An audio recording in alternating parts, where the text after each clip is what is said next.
नमस्कार, जोहार। चलिए जानते हैं झारखंड की ताजा खबरों को, लेकिन उससे पहले अगर आपने अभी तक इस चैनल को सब्सक्राइब नहीं किया तो सब्सक्राइब कर लें, जिससे कि आपको झारखंड की ताजा खबर रोजाना मिलती रहे। सबसे पहली बड़ी खबर, चाईबासा में जल्द बनेगा एयरपोर्ट, उड़ान भरेंगे विमान। झारखंड को एक और एयरपोर्ट की सौगात मिलने वाली है। कोल्हान प्रमंडल के मुख्यालय चाईबासा में एयरपोर्ट बनेगा ताकि छोटे विमान उड़ान भर पाए।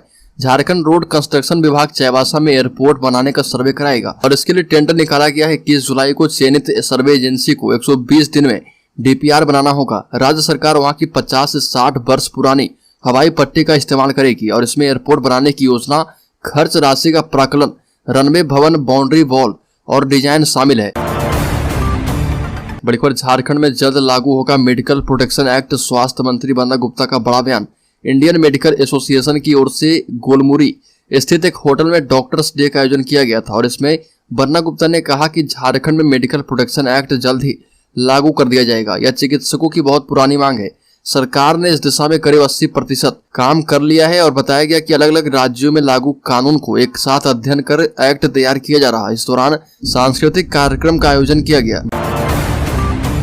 बड़ी खबर, बाबा बैद्यनाथ मंदिर में स्पर्श पूजा बंद, अब अर्घा से जलार्पण करेंगे कांवड़िया। बोलबम और हर हर महादेव के उद्घोष के साथ झारखंड के प्रवेश द्वार दुम्मा में श्रावणी मेले का उद्घाटन हो चुका है और आपको बता दें कि 2 महीने तक चलने वाले इस मेले में 8 सोमवार को भारी भीड़ होगी।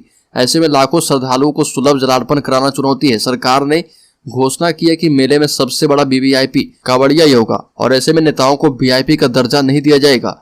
ऐसे में उनको सुलभ और सुरक्षित दर्शन कराना सरकार के प्राथमिक कर्तव्य में शामिल किया गया है। मंत्री ने कहा कि सभी तन मन से कांवड़ियों की सेवा करें, ऐसी सुविधा दें कि सुखद अनुभूति लेकर से भक्त वापस जाएं। बड़ी खबर, समान नागरिक संहिता के विरोध में 1 दिवसीय धरना। आपको बता दें कि राज्य के चाईबासा जिले में पुराना समाहरणालय कार्यालय चाईबासा के सामने जोहार के संयोजक रमेश देराई की अध्यक्षता में समान नागरिक संहिता के विरोध में 1 दिवसीय धरना दिया गया।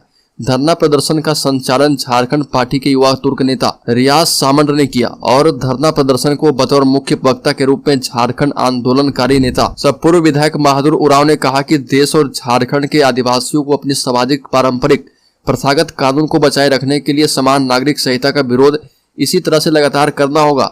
लेकिन केंद्र में भाजपा की सरकार है और भाजपा देश के संविधान पर भरोसा नहीं करती है। बड़ी खबर, 60-40 नियोजन नीति के खिलाफ अभ्यर्थियों ने राज्यपाल और विधानसभा अध्यक्ष को सौंपा ज्ञापन।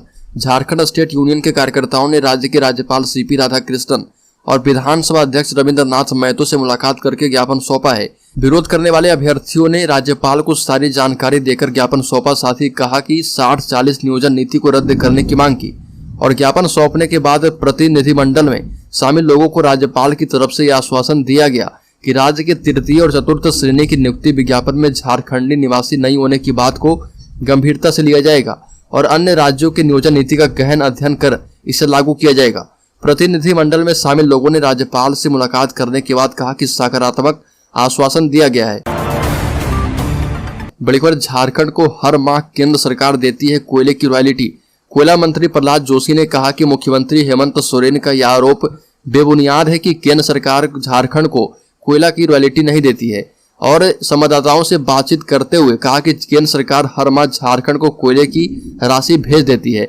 ज्ञातव्य है कि मुख्यमंत्री हेमंत सोरेन ने नीति आयोग की बैठक में कहा था कि झारखंड के कोयले से पूरा देश रोशन होता है। देश के विकास में भी झारखंड के कोयले का महत्व है, परंतु केंद्र सरकार से झारखंड के कोयले की रॉयल्टी नहीं मिलती है। रॉयल्टी का पैसा बकाया रह जाता है और कोयला मंत्री ने मुख्यमंत्री के इसी वक्तव्य का हवाला देते हुए आरोप को बेबुनियाद बताया। बड़ी खबर, विभागीय उलझन में फंसी सीएम की घोषणा। पेड़ लगाने पर 5 यूनिट फ्री बिजली देने की सीएम हेमंत सोरेन की घोषणा विभागीय उलझन में फंस गई है। घोषणा के तकरीबन 1 साल होने को है, लेकिन यह धरातल पर कब उतरेगी इसकी कोई पुख्ता जानकारी किसी के पास नहीं है। हालात ये है कि 22 जुलाई 2022 को मुख्यमंत्री हेमंत सोरेन के द्वारा 73वें वन महोत्सव के मौके पर की गई यह घोषणा अब तक जमीन पर नहीं उतर पाई है। घोषणा के मुताबिक शहरी क्षेत्र के लोगों को अपने कैंपस में पेड़ लगाने पर सरकार से प्रति पेड़ 5 यूनिट फ्री बिजली मिलती। बड़ी खबर, रतन हाइट्स के खाली प्लॉट पर नहीं बनेगी बिल्डिंग, सोसाइटी को हैंड ओवर होगी जमीन। हाईकोर्ट ने किया नक्शा रद्द। मोरहाबादी के रतन हाइट्स रेसिडेंशियल सोसाइटी को झारखंड हाईकोर्ट से बड़ी राहत मिली है, जबकि बीकेएस बिल्डर को बड़ा झटका लगा है। हाईकोर्ट के न्यायाधीश राजेश शंकर की कोर्ट ने अपने फैसले में स्पष्ट कर दिया कि सोसाइटी की खाली जमीन पर बन रहा बिल्डिंग सही नहीं है। कोर्ट ने रांची नगर निगम से स्वीकृत नक्शा को भी गलत बताते हुए रद्द कर दिया है। कोर्ट ने उस जमीन पर किसी तरह का निर्माण नहीं करने का आदेश दिया है। कोर्ट ने अपने आदेश में यह भी कहा है कि अगर उस जमीन पर कुछ भी किया गया है तो उसे हटाया जाए और उसे पूर्व की तरह समतल बनाकर सोसाइटी को वापस किया जाए। बल्कि झारखंड में पूर्ववर्ती सरकार की लंबित योजनाओं को पूरा करने को लेकर रघुवर दास ने सीएम हेमंत सोरेन को लिखा पत्र। झारखंड के पूर्व मुख्यमंत्री रघुवर दास ने अपने मुख्यमंत्रित्व काल में स्वीकृत जनहित की योजनाओं को जल्द पूरा करने के लिए मुख्यमंत्री हेमंत सोरेन को पत्र लिखा है। पत्र की प्रतिलिपि मुख्य सचिव को भेजी गई है। श्री रघुवर दास ने हेमंत सरकार पर उनके मुख्यमंत्रित्व काल की योजनाओं को नजरअंदाज करने पर अफसोस प्रकट करते हुए लिखा कि सरकार आती जाती है लेकिन राज्य में विकास की गाड़ी अनवरत चलती रहती है। यही विकास धर्म है और इसी में जनहित है। सीएम हेमंत सोरेन को लिखे पत्र में पूर्व सीएम रघुवर दास ने जिक्र किया कि उनके मुख्यमंत्रित्व काल में शिक्षा, स्वास्थ्य, बिजली, पानी, सड़क जैसी बुनियादी सुविधाओं को बेहतर करने के लिए कई योजनाओं को धरातल पर लाने की हर संभव कोशिश की गई और इनमें से कुछ योजनाएं पूरी हो गई है तो कुछ निर्माणाधीन रह गई। बल्कि झारखंड में एसीबी की कार्रवाई। सरायकेला के गम्हरिया अंचल के अमीन को 10,000 रुपए घूस लेते किया गिरफ्तार। भ्रष्टाचार निरोधक ब्यूरो प्रमंडलीय कार्यालय सोनारी की टीम ने गम्हरिया अंचल कार्यालय में पदस्थापित अमीन राज किशोर भक्त को 10,000 रुपए घूस लेते रंगे हाथ गिरफ्तार कर लिया है।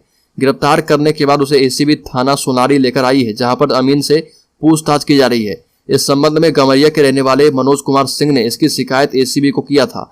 दर्ज आवेदन में उन्होंने बताया था कि बड़ा गम्हरिया मौजा में उनकी पत्नी और बहन के नाम से जमीन है। दोनों जमीन के सीमांकन के लिए ऑनलाइन आवेदन दिया गया था, जिसके बाद जमीन के सीमांकन के लिए आवेदन को सूचना दी गई।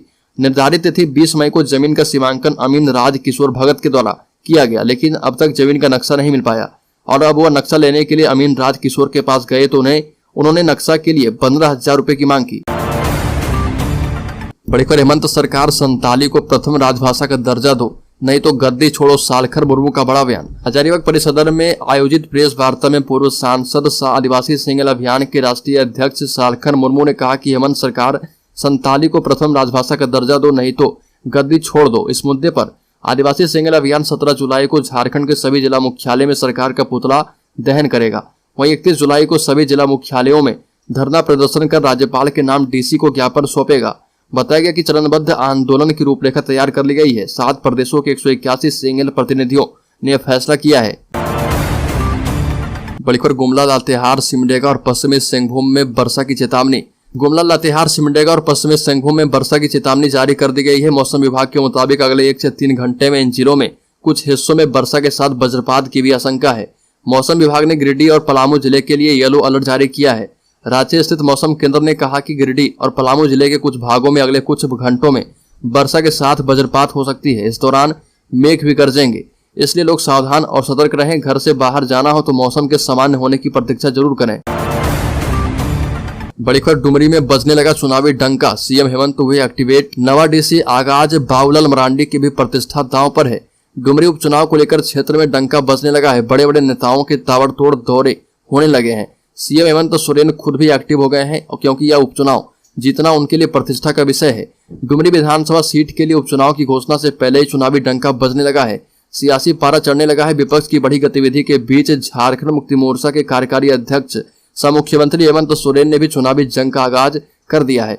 उपचुनाव में सीधे तौर पर मुख्यमंत्री हेमंत सोरेन और भाजपा के नव मनोनीत प्रदेश अध्यक्ष बाबूलाल मरांडी की प्रतिष्ठा दांव पर लगी है। डुमरी का चुनावी माहौल इमोशन और करप्शन शब्द के इर्द गिर्द घूम रहा है। चुनावी तारीख के ऐलान के पहले सीएम ने डुमरी विधानसभा क्षेत्र के नवाडीह में मौजूद विनोद बिहारी महतो स्टेडियम में योजनाओं की झोली खोल दी है। बड़ी खबर, झारखंड के मुख्यमंत्री हेमंत सोरेन ने कहा कि 1932 हमारा मुद्दा था और आगे भी रहेगा। हम हारे नहीं हैं बल्कि लंबी छलांग के लिए थोड़ा पीछे आए हैं। राज्य में तेज गति से नियुक्ति प्रक्रिया चलेगी। राज्य हित एवं जनहित में सरकार कार्य योजना चला रही है, लेकिन विरोधी को रास नहीं आ रहा। वो लोग कोर्ट कचहरी, झूठ फरेब और साजिश करने से बाज नहीं आ रहे हैं।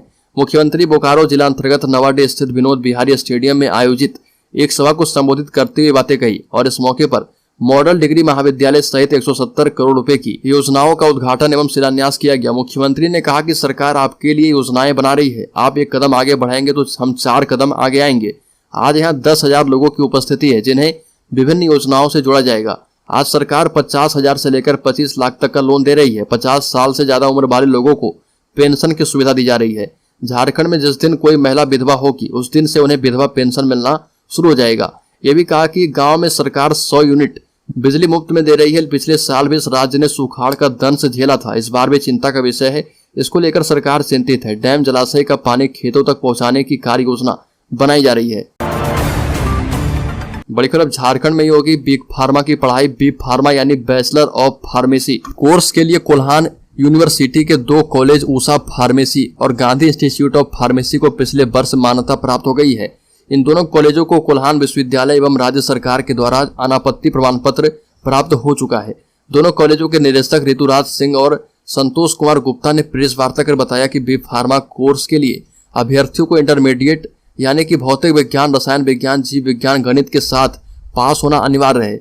विद्यार्थी की उम्र कम से कम 17 वर्ष और अधिकतम 25 वर्ष होनी चाहिए। अभ्यर्थियों को बी फार्मा में नामांकन के लिए प्रवेश परीक्षा से गुजरना होगा। प्रवेश परीक्षा 2 चरणों में लिया जाएगा और लिखित परीक्षा के उपरांत इंटरव्यू भी लिया जाएगा। बड़ी खबर झारखंड में सहायक आचार्य नियुक्ति परीक्षा अब 200 की जगह 180 अंकों की होगी। कैबिनेट ने प्रारंभिक विद्यालयों के लिए सहायक आचार्य नियुक्ति रूलबुक 2023 के गठन को मंजूरी दे दी है। नियुक्ति रूलबुक में कक्षा 6 से 8 में शिक्षक नियुक्ति में 3 वैकल्पिक विषयों के लिए 200 अंकों की परीक्षा के प्रावधान में बदलाव करने पर सहमति दी है। अब यह परीक्षा 180 अंकों की होगी। तीनों विषयों की परीक्षा अब 60-60 अंकों की होगी। झारखंड कर्मचारी चयन आयोग ने इस संबंध में शिक्षा विभाग से दिशा निर्देश मांगा था। कैबिनेट की स्वीकृति मिलने के साथ नियुक्ति की आगे की प्रक्रिया शुरू करने का रास्ता साफ हो गया है। कर्मचारी चयन आयोग को पूर्व में अधियाचना भेजी जा चुकी है। अब जल्द नियुक्ति के लिए आवेदन मांगा जाएगा। बड़ी खबर झारखंड में बनिया जाति का ओबीसी सर्टिफिकेट बनने में आ रही समस्या। झारखंड में बनिया जाति का ओबीसी सर्टिफिकेट बनाने में कई समस्याएं आ रही है। कई मामलों में तो उनका ऑनलाइन आवेदन ही स्वीकार नहीं हो रहा। अगर आवेदन जमा भी हो रहा तो सर्टिफिकेट बनने में कई अड़चनें पैदा की जा रही है।